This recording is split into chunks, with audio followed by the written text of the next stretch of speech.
मुळे मोठ्या प्रमाणात नुकसान झालंय। मी सध्या पैठण तालुक्यातील कातपूर शिवारात आहे आणि या शिवारात कशी शेतकऱ्यांचं मोठ्या प्रमाणात नुकसान झालंय हे तुम्हाला थोडंसं चित्र ड्रोनच्या माध्यमातून दाखवतोय।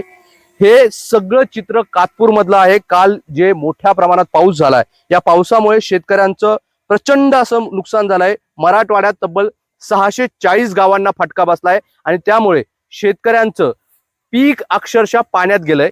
अनेक शेतकरी आहेत आपल्यासोबत, त्यांच्याकडून जाणून घेण्याचा प्रयत्न करूया। मात्र सुरुवातीला तुम्हाला ड्रोनच्या माध्यमातून हे दृश्य दाखवण्याचा प्रयत्न करतो। हे सगळे कातपूर शिवारातील हे दृश्य आहे, ज्या आपण बघतोय की ऊस अक्षरशः पाण्यात आहे आणि तब्बल 30 किलोमीटरचा हा सगळा भाग आहे जो पाण्याखाली गेलेला आहे।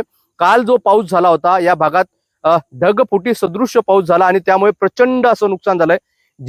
हे तलावासारखं दिसणारं हे क्षेत्र या ठिकाणी मूग लावण्यात आलेलं आहे आणि हे सगळं पीक अक्षरशः पाण्याखाली आहे।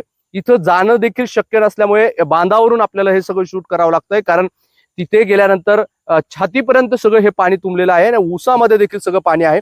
शेतकरी आपल्यासोबत काय सगळी परिस्थिती होती ती, काल कधी असा पाऊस बघितलाय का? नाही, याच्या आधी असा कधी बघितलेला नाही आम्ही। पहिल्यांदाच इतका 10 तास तो पाऊस चालला आणि मुसळधार प्रमाणात हा पाऊस झालेला आहे आणि त्याने इतकं मोठं पाणी आलं जिथं कधी पाणी जात नव्हतं। विहिरी त्याच्यात सुद्धा पाणी काल विहिरीच्या सपाटी झालेलं पाणी त्याच्यात गेलेलं आहे आणि त्याच्यामुळं पिकात भरपूर मोसंबी, ऊस आणि कपाशी, तूर याच्यात भरपूर ठिकाणी पाणी पोहोचलेलं आहे। बरं, तरुण शेतकरी काय सगळी परिस्थिती शेतकऱ्यांची? तरुण आहे तुम्ही, शेती करतात आणि आता हातात काहीच येण्यात राहणार नाही। सर, एकंदरीत आमच्या इकडे पाण्याचं प्रमाण जास्त असल्यामुळे आम्ही फळबागेकडे वळलेलो आहे आणि फळबागेचं एवढं प्रचंड नुकसान झालेलं आहे। भुसार मालापेक्षा फळबागेचं जास्त नुकसान झालं।